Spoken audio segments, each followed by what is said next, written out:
G ఒకరికొకరు ప్రోగ్రాంలో అక్కడ పార్టిసిపేట్ చేసే కపుల్స్ డ్యాన్స్ కాంపిటీషన్ స్టార్ట్ అవుతుంది. ముందుగా జై జాను జంట చక్కగా కలిసి డ్యాన్స్ చేస్తారు. వాళ్ళ డ్యాన్స్ పర్ఫార్మెన్స్ అదిరిపోతుంది.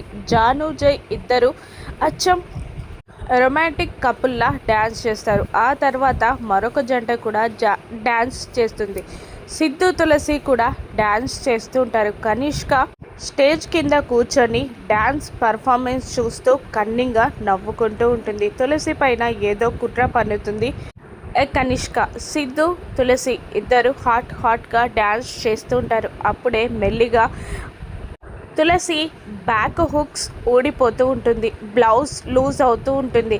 బ్లౌజ్ లూజ్ అవ్వడం చూసిన కనిష్క చాలా సంబరపడిపోతూ ఉంటుంది. డ్యాన్స్ చేస్తున్న మూడులో అదేది పట్టించుకోదు తులసి. టోటల్గా బ్యాక్ హుక్స్ అన్నీ ఓపెన్ అయిపోతాయి. కాసేపట్లో తులసి అవమాన పాలవ్వబోతుందని చాలా సంతోషపడుతుంది కనిష్క.